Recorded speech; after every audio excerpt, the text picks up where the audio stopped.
আসসালামু আলাইকুম। ফ্রকের জন্য নতুন একটা ডিজাইনের টিউটোরিয়াল দিলাম। জানি না আপনাদের কেমন পছন্দ হবে, আশা করি প্রত্যেকেরই পছন্দ হবে। সেলাইটা আমি নটস্টিক সেলাই দিয়ে করেছি, আর এটা অবশ্যই আমি একটু লম্বা করে দিয়েছি যাতে মনে হয় এই এক একটা পাপড়ি। তো এখানে আমি দুইটা কালার ইউজ করেছি একটা পাপড়ির ভিতরে। দেখেন আমি ডিজাইনটা নিজে আগে আঁকায় নিয়েছি, তো নিজেদের বোঝার সুবিধার্থে আমি মাঝখানে একটা করে দাগ দিয়েছি যাতে আমি নিজেও বুঝি বা আপনারাও বুঝতে পারেন।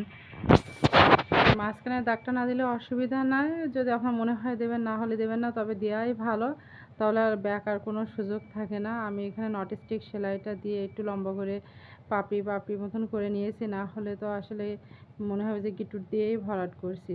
তো এখানে দেখেন আমি একটু ক্লিয়ার করে দেখানোর চেষ্টা করছি। এইভাবে আমি পুরো কাজটা কমপ্লিট করেছি, আর এক সাইডে একটা কালার দিয়েছি, অপর সাইডে অন্য আরেকটা কালার যাবে। সবসময় ডিজাইনের ক্ষেত্রে কালার একটা অনেক বড় বিষয়। কালারটা যদি ঠিকঠাক না হয় তাহলে কিন্তু ফুল ভালো ফুটবে না। আর এখানে আমি হলুদের উপরে দুই ধরনের কালার ইউজ করছি, এখানে আপনাদের পছন্দ অনুযায়ী দেবেন। আর এখানে আমি শুধু সুতো ইউজ করিনি, এখানে বিভিন্ন ধরনের কালারফুল আমি চুমকি ইউজ করছি, যেটা এখন বলা হয় সিকোয়েন্সের কাজ। আসলে সিকোয়েন্সের কাজগুলো নিজের পছন্দ মতন করলে বেশি ভালো হয়। আমি ফুলের ভিতরে কোথাও চুমকি ইউজ করিনি, কিন্তু ফুল ভরাট হয়ে গেলে তার চারি সাইড দিয়ে আমি চুমকি ইউজ করেছি যাতে অন্য একটা লুক দেয়। নটস্টিক সেলাই দিয়ে ভরাট করতে পারতাম, কিন্তু একই রকম সেলাই না দিয়ে একটু ভিন্ন ভিন্ন রকম দিলে ডিজাইনটা আরও বেশি ভালো হয়। আর আমি যখন চুমকিটা সেলাই দিয়েছি তখন রেশমি সুতা ইউজ করছি, আর রেশমি সুতা কী কালার সেটা আমি দেখাই দেবো। তো এখানে একতার সুতা দিয়েছি, দিয়ে আমি পুরো কাজ কমপ্লিট করছি।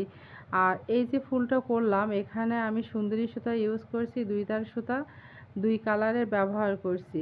শুধুমাত্র চুমকি যখন সেলাই হবে তখন একতার সুতা রেশমি সুতা দিয়ে ভরাট করছি, কেননা আমার মনে হলো যে চুমকিটা হাইলাইট হোক। আর এই সিল্কি সুতা না দিলে সুতির সুতা, সুন্দরী সুতা বা সুতা ব্যবহার করছি। আপনারা যার যার পছন্দ অনুযায়ী এখানে সুতা ব্যবহার করেন। কেউ যদি লাচ্ছি সুতার বদলে রেশমি সুতা বা সিল্ক সুতা ব্যবহার করতে চায় সেটাও হবে। আর আমরা বাংলাদেশে যেহেতু এই ধরনের সুতা ইউজ করতে পছন্দ করি, তবে সুন্দরী সুতা এটা উল দিয়েও কিন্তু হয়। আমার মনে হয় এই সুন্দরী সুতা এই যেটা আছে সুতির এবং উলের প্রত্যেকটাই ভালো লাগবে। তবে হ্যাঁ, যারা একটু গর্জিয়াস করতে চান সেই ক্ষেত্রে তারা সুন্দরীর বদলে আপনারা সিল্ক সুতা, রেশমি সুতা ব্যবহার করতে পারেন। এ ধরনের সুতা ব্যবহার করলে আসলে সেলাই করতে গেলে একটু ঝামেলা হয়, কিন্তু দেখতে ভালো দেখায়। তো আমি এখানে সুতির সুতা বা সুন্দরী সুতা দিয়ে ব্যবহার করে পরে অবশ্যই রেশমি সুতা দিয়ে আমি কাজটা করেছি। আর রেশমি সুতা দিয়ে কাজ করেছি একতার সুতা দিয়ে। একতার সুতা এই কারণে দিয়েছি যাতে কিনা আমার চুমকিটা ভালো বোঝা যায়। তো যাই হোক, আমি টোটাল কাজটা কমপ্লিট করে আপনাদের টিউটোরিয়ালটা দেব। আপনারা যে আস্তে আস্তে দেখতে থাকেন। এখানে পাতার কাজটা করেছি, এই পাতাটা একটু অন্যরকমভাবে করেছি। গতানুগতিক যে পাতাগুলো সেলাই করে দেখায়, এই পাতাটা একেবারে ভিন্ন সেলাই। এটা হচ্ছে আপনার বোতাম সেলাই।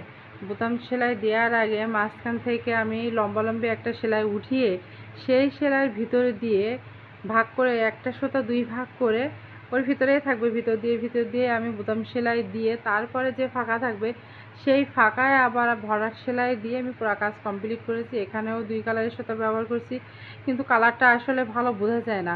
মোট আমি এখানে 5টা কালার ব্যবহার করছি।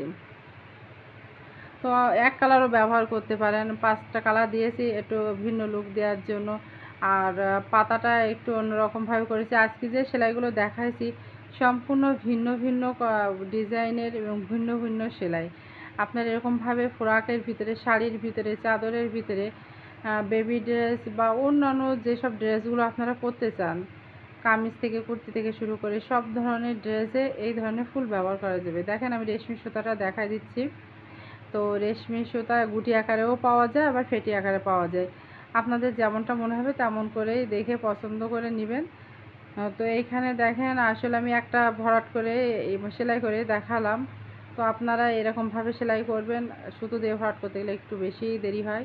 সিকোয়েন্সি কাজের জন্য অবশ্যই এরকম একতার সুতা ব্যবহার করবেন, তাহলে বেশি হাইলাইট হবে। এরকমভাবে পুরো ড্রেসে কাজ করেন, অল্প একটা করে ফুল দিয়ে, মাঝে মাঝে এরকম সিকোয়েন্স দিয়ে, পরে আবার আর একটা ফুল দিয়ে, আবার এরকম চুমকি দিয়ে শেষ করবেন। তো ভালো থাকবেন, আল্লাহ হাফেজ।